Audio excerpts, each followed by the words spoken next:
Subscribe करें हमारे YouTube channel superfast news को और साथ ही प्रेस करें बेल आइकन ताकि आप हमारी लेटेस्ट वीडियो को देख सकें। कोरोना वायरस के चलते पूरे देश में लॉकडाउन कर दिया गया है। वहीं देश की राजधानी दिल्ली में निजामुद्दीन इलाके में स्थित तबलीगी मरकज में मौजूद कुछ लोगों को कोरोना संक्रमित पाए जाने के बाद हड़कंप मचा हुआ है।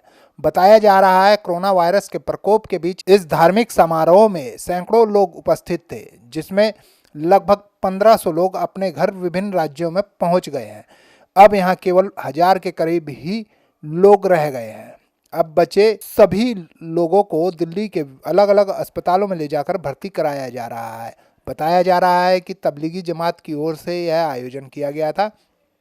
इसमें देश विदेश के लोगों ने हिस्सा लिया था, जबकि दिल्ली सरकार ने 16 मार्च को ही दिल्ली में धारा 144 लगा दी थी, जिसमें किसी भी धार्मिक, सामाजिक और राजनीतिक आयोजनों पर रोक लगा दी गई थी। किसी भी स्थान पर 50 से ज़्यादा लोगों को इकट्ठा होने पर रोक थी, जिसे बाद में घटाकर 20 और फिर 5 कर दिया गया था। सोमवार शाम को मामले के खुलासे के बाद ही पूरे इलाके को सील कर दिया गया है। बड़ी संख्या में सुरक्षाकर्मी तैनात किए गए हैं। डीटीसी की बसों में ही लोगों को चेकअप के लिए अस्पतालों में ले जाया जा रहा है। अब तक इनमें से 24 लोगों को संक्रमित पाया गया है, जबकि मरकज में शामिल तेलंगाना के 6 लोगों की मौत हो चुकी है। दिल्ली स्वास्थ्य विभाग और विश्व स्वास्थ्य संगठन की टीम ने इलाके का दौरा किया है। पुलिस ने मरकज के मौलाना के खिलाफ महामारी एक्ट के तहत मुकदमा दर्ज कर लिया है। निजामुद्दीन मरकज की तबलीगी जमात में शामिल इंडोनेशिया के 8 मौलाना बिजनौर के नगीना की जामुन वाली मस्जिद में मिले हैं। पता चला है यह सभी इंडोनेशिया से पहले दिल्ली पहुंचे और फिर दिल्ली से उड़ीसा गए। 21 मार्च को ये लोग नगीना की जामुन वाली मस्जिद में प्रचार करने पहुंचे थे और यहीं रह रहे थे। देश की राजधानी के हजरत निजामुद्दीन इलाके में स्थित मरकज में कोरोना वायरस के संक्रमण के चलते फैली महामारी के बीच बड़ी तादाद में विदेशी नागरिकों की मौजूदगी के मामले ने भी तूल पकड़ लिया है।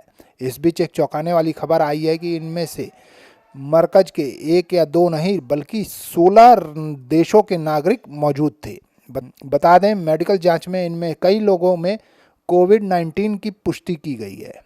निजामुद्दीन स्थित मरकज में विभिन्न देशों के लोग, जिनमें नेपाल के 19, मलेशिया के 20, अफगानिस्तान का 1, म्यांमार से 33, अल्जीरिया का 1, जिबूती का 1, किर्गिस्तान के 28, इंडोनेशिया के 72, थाईलैंड के 71, श्रीलंका के 34 और बांग्लादेश 19, इंग्लैंड से 3, सिंगापुर से 1, फिजी से 4, फ्रांस का 1 और कुवैत के 2 नागरिक भी मौजूद थे। इस मसले पे दिल्ली के साथ ही केंद्र सरकार ने भी सख्त रुख अपना लिया है। वहीं गृह मंत्रालय ने निजामुद्दीन के तबलीगी जमात के मरकज में शामिल हुए विदेशियों में से 220 के वीज़ा में गड़बड़ी पाई है। गृह मंत्रालय का कहना है कि मरकज में शामिल हुए कई विदेशियों को वीज़ा देने के मामले में गाइडलाइन का पालन नहीं किया गया है। गृह मंत्रालय के सूत्रों के अनुसार वीज़ा नियमों में धार्मिक प्रचार प्रसार, धार्मिक भाषण आदि में भाग लेने की पाबंदी होती है। ऐसे में सरकार इन सभी विदेशी धर्म प्रचारकों पर आजीवन प्रतिबंध लगा सकती है। देखिए, एक इवैक्यूएशन और जो मेडिकल एड और हेल्प देने की बात है, वो प्रोसेस जारी है। हेल्थ डिपार्टमेंट और सिविल अथॉरिटीज़ ये काम कर रही है। हम लोग, क्योंकि लॉकडाउन ऑलरेडी इम्पोज है, 144 लगी हुई है और जो सिविल अथॉरिटीज़ है उनको सपोर्ट यहाँ कर रहे हैं हम लोग, तो कोई मूवमेंट ना हो, एक तो ये हम लोगों का काम है और दूसरा सिविल अथॉरिटीज़ का सेफ्टी सिक्योरिटी का काम है, वो हम लोग कर रहे हैं। इवैक्यूएशन का और बाकी काम जो है वो हेल्थ डिपार्टमेंट और सिविल डिपार्टमेंट जो है वो कर रहे हैं।